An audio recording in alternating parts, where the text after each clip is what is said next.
Hi there. Thanks for joining us. I'm Joanna Ehresman. And I'm Leah Alter. And this is WomenShare, a marketing guide for women in financial services. We are so excited to welcome Yelena to the podcast today. She is the head of product for Catchlight, an AI-powered tool to help financial advisors grow their practices.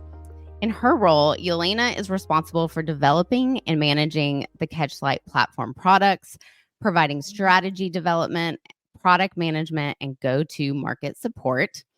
Prior to joining Catchlight, Yelena spent over 23 years building products for wealth managers in various roles. She has focused her efforts on the cross-section of advisor and investors facing technology, including portfolio management, institutional order management, trading platforms, and workplace investing technology.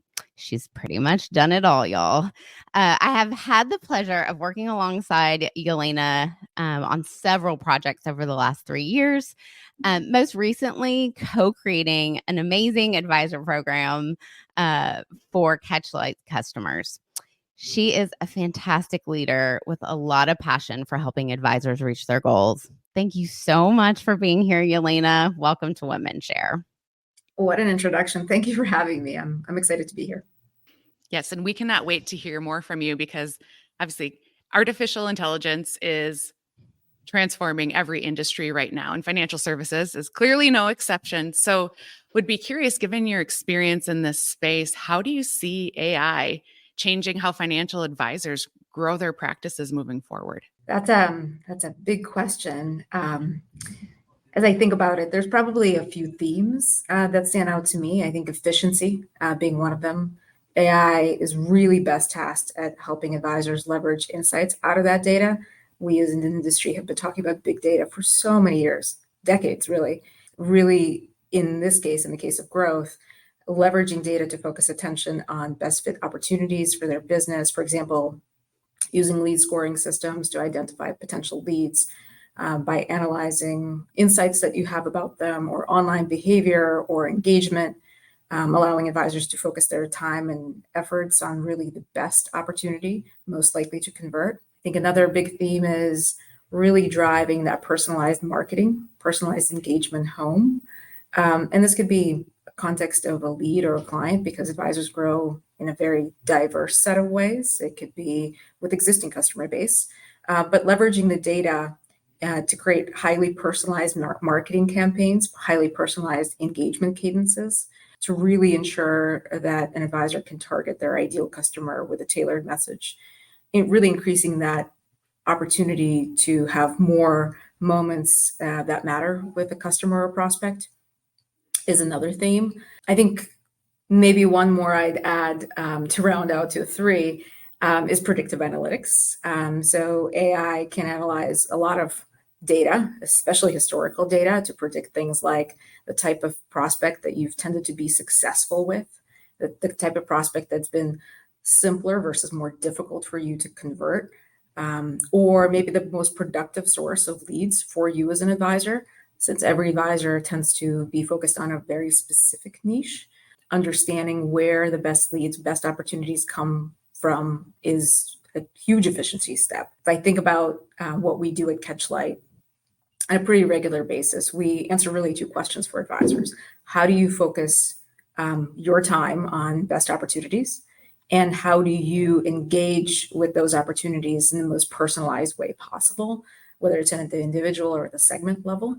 We do that through leveraging data to round out insight that someone has in a profile, putting them in an easy way for an advisor to really filter and focus on their segment.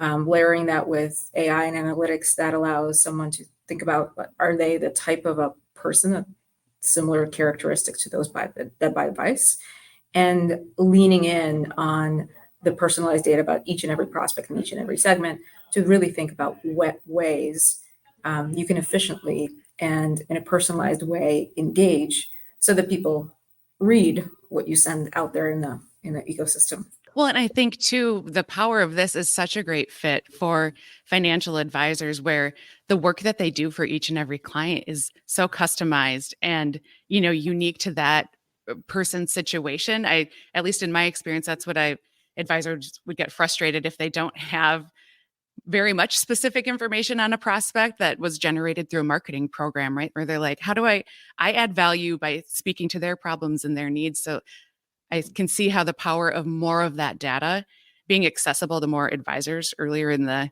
kind of prospect to client lifecycle can only help them be able to issue spot, speak to how they can help, and move those people, those prospects to clients more quickly. So, well, and also, you said something earlier, Yelena, about having specific niches that advisor is serving. I would think using AI technology in a product like Catchlight could also give them insights on the type of clients that resonate with them. It's very much a two-way street. Yes, I want to work with doctors, but are doctors the ones that are resonating with your message and your story? And I think you get a lot of information back and forth through that.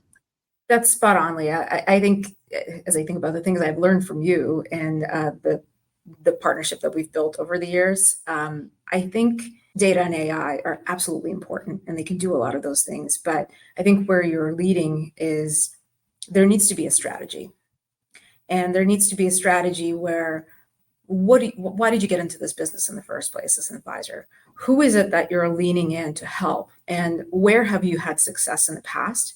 Really, really spending some time and effort in assessing that. You can use a lot of the data that you already have as an advisor in your hands, or as an organization for kind of a larger enterprise shop.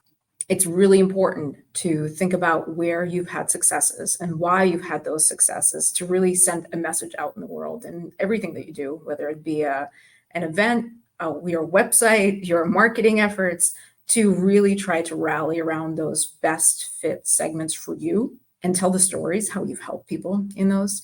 So you're absolutely right. We do have customers in Catchlight that leverage and lean in on the data and analyze their book to look for just that. They have a lot of experience, a lot of knowledge in their customers. However, having a more robust set of data to really try to interpret that and understand what it means is really where AI shines, right? Using all that massive data to interpret into insights. Absolutely. And we know you work with a lot of advisors who are focused on growth, right? So in that same vein, what do you see as some of the prospecting challenges and also opportunities for them as they are working with the data in Catchlight? Yeah, that's a great question. There is a whole collection of challenges, and I think the challenges have a lot of similarity across the advisor base, but also some differences. If you are, an advisor doing business on your own, maybe with some partners, versus you're in a large institution, really trying to drive that marketing across your base and either supporting advisors or you are an advisor with a book and also trying to handle some of the marketing efforts. So the challenges that we see is just really a huge increase in competition. We recently ran some analysis around even our user base. And what we found is we have a diverse user base across the nation, but even across the customers that we serve, 57% of them have at least one lead in common. At least one lead in common. I'll stress that. And so this is just to highlight that there's probably a lot more competition that we have transparency into, just maybe someone we don't service today from an advisory standpoint. That's tremendous. And that's hard to grasp in terms of, well, how do you demonstrate to a lead or a prospect, either warm or cold, that you are the right advisor for them, because others are doing that all alongside of you. I think another challenge I see as I talk to more and more advisors is regulatory in nature. So the recent updates to the marketing rule and really interpreting what it means for your business, because it's both a challenge, but it's also an opportunity. So we can touch on that later. In really understanding how it could work to your advantage. How can you use, let's say, testimonials in a way that would support someone identifying you as a potential right fit for them to service them through a financial advisor partnership. Frankly, I think lastly, in terms of challenges, I'd say establishing a marketing strategy that gets results is a big area of discussion that we tend to get with a lot of our customers, big or small. It is, really trying to understand simply how to focus on the best fit leads. And best fit leads is a simple thing to say, but it requires some work to really understand who your best fit leads are and why you're the right person to serve them, or right firm to serve them. And then personalizing the nurturing efforts that you have is really time consuming and costly. So how do you do that right?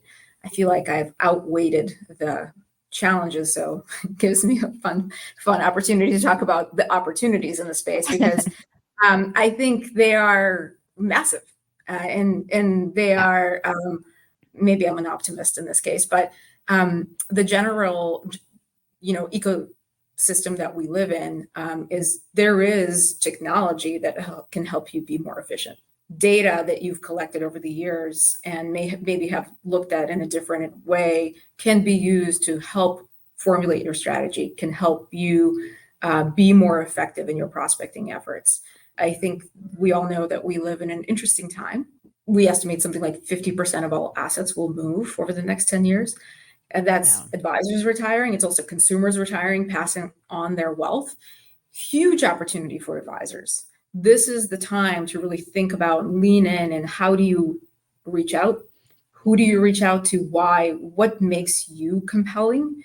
And using the data insights to really identify those ideal prospects and developing targeted outreach strategies where AI can help with lead prioritization, with lead routing if you're in a larger firm, and really understanding who's the best fit across your firm to service this particular segment of opportunities or this particular individual.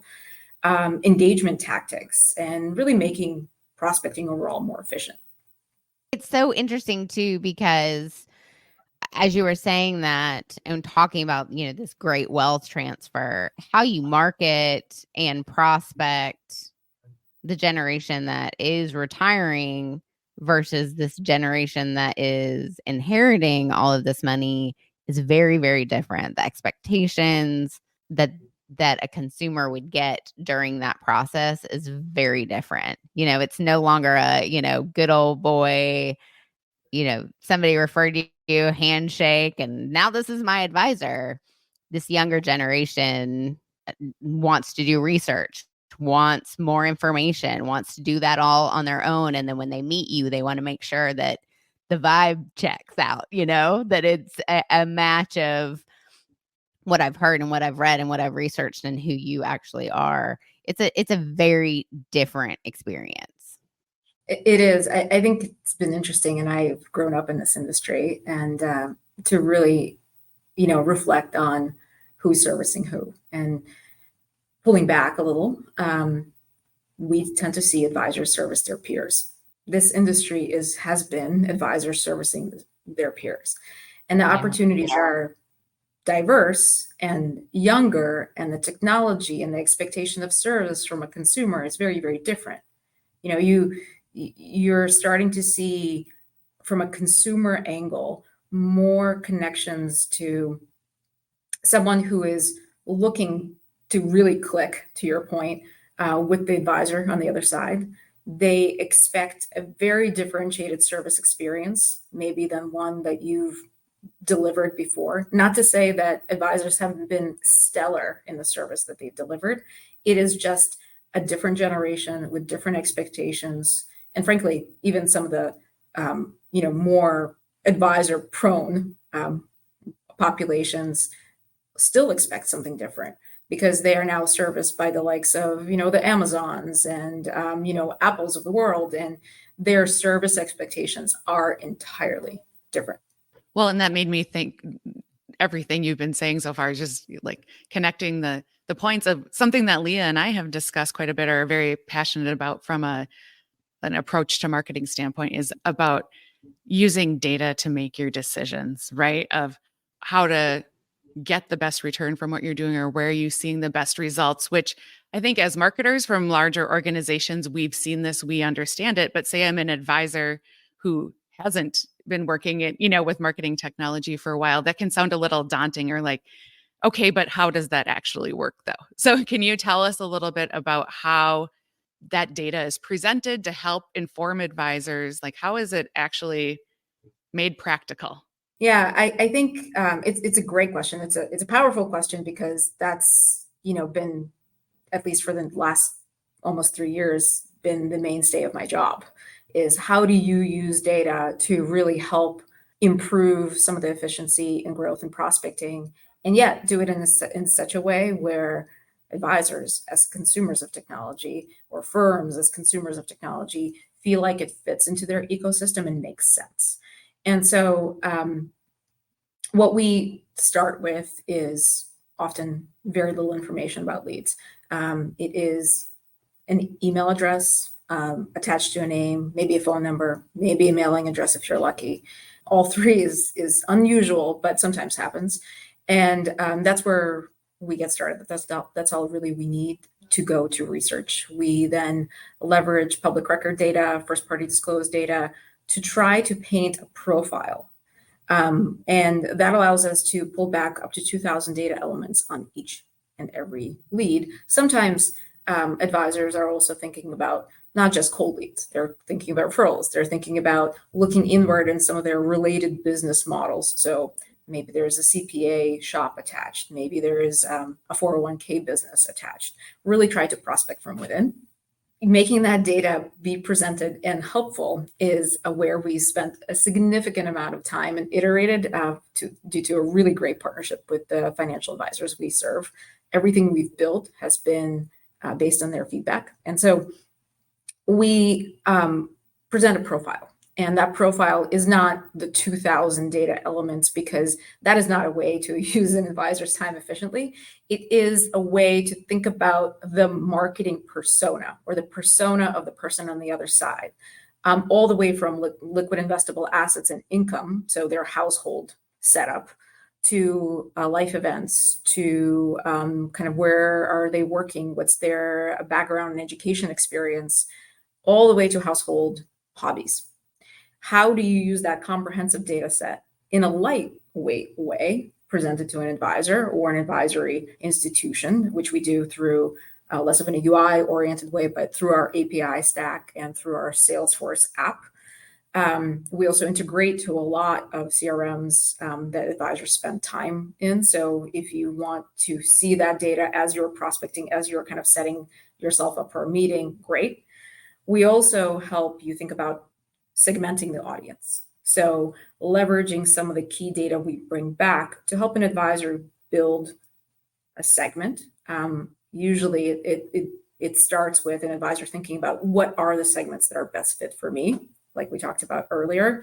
But we also have canned segments that we see advisors do a lot of business with right in the software, like ultra high net worth pre-retirees, as an example. And that is a way to not just figure out how you might communicate and engage with someone in an individual way. It is also how you might communicate and engage with someone in a segment or as a segment.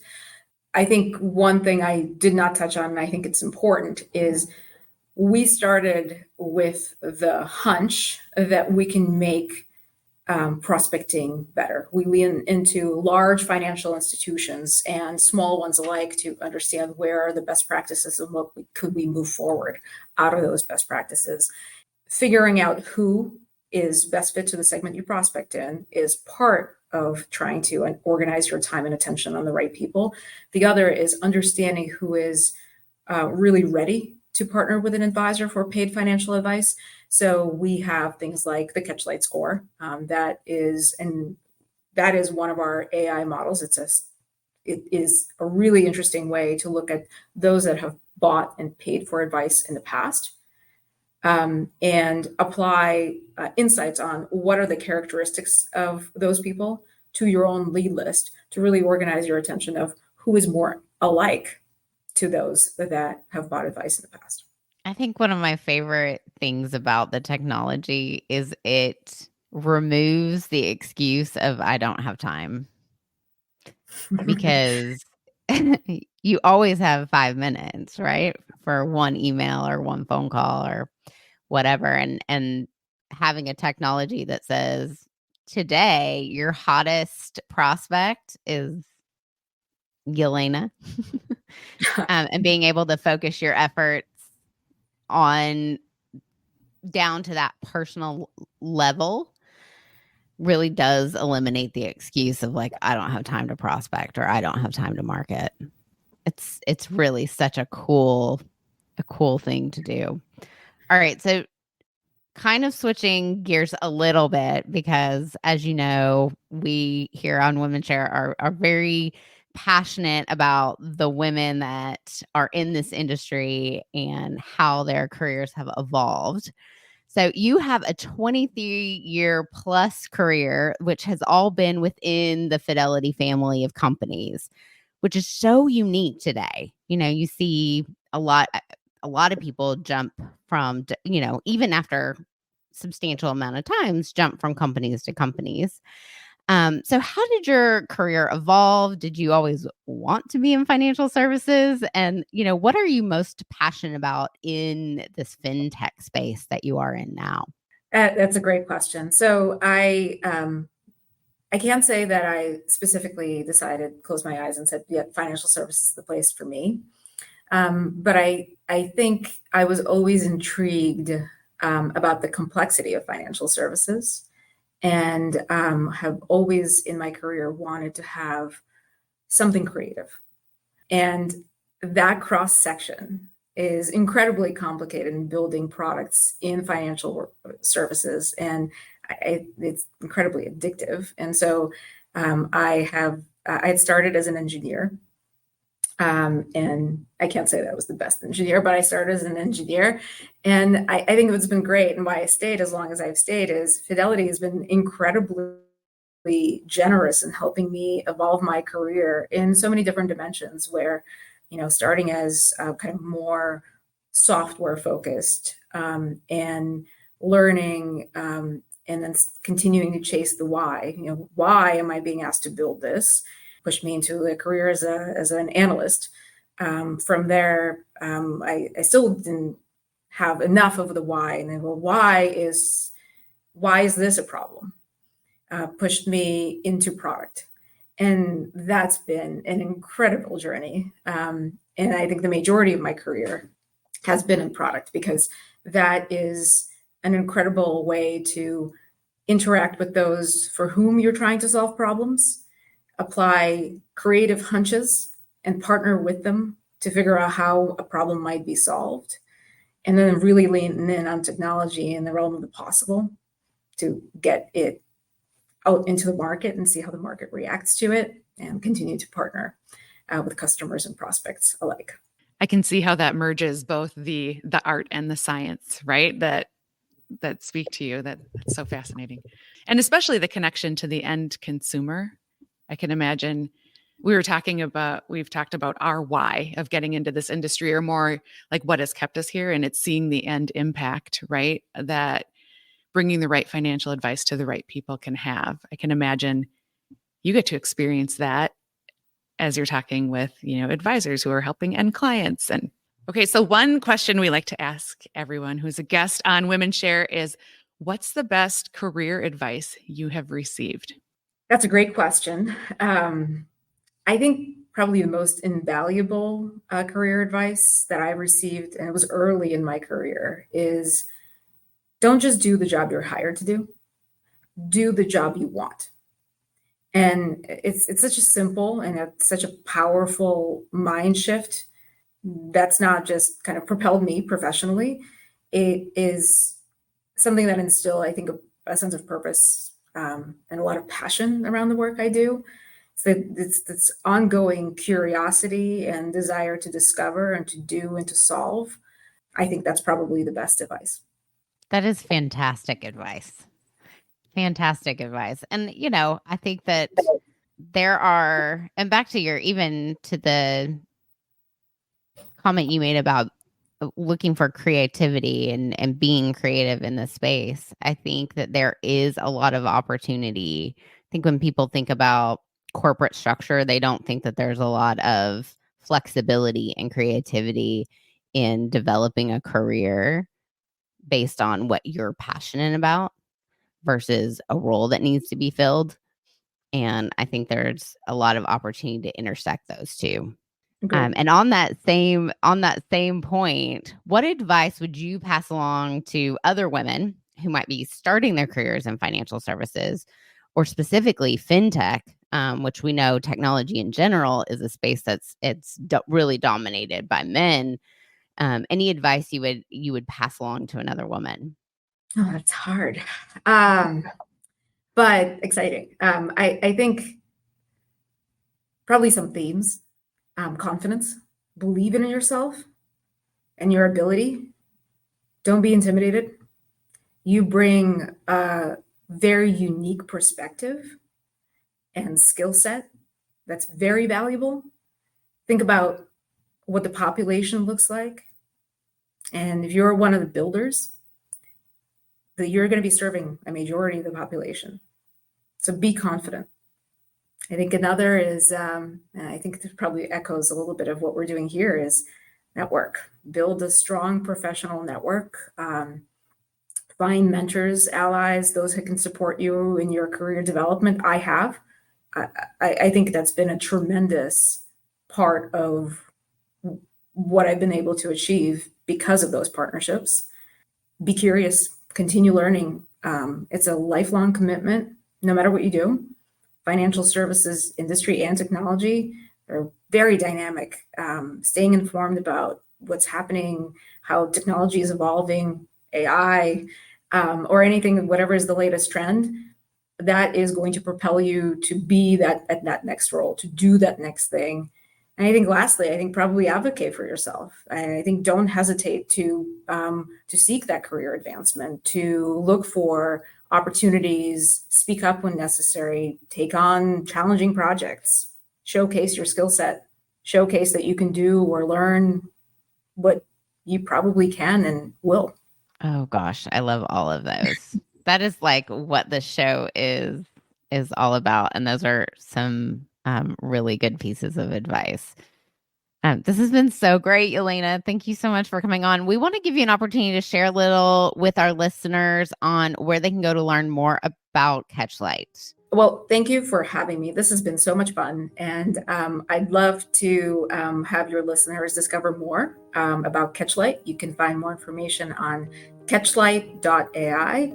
We'd love to chat with anyone who's interested, irrelevant of the size of the business you're in, whether it is you're an individual practice or in an enterprise. We have some diverse solutions that's all for that growth and prospecting and some of the data focus that we talked about earlier. So again, thank you for having me on. And it's great to think that there are powerhouse women like Yelena behind this product. So there you go. Yes. So thank you. Yes, thank you. This has been a fantastic conversation. And thank you, our listener, for being here today. If ours is a mission that you want to share in, we ask that you subscribe to this podcast on your favorite platform. And with that, I am Joanna Ehresman. And I'm Leah Alter, and we'll catch you on the next episode of WomenShare.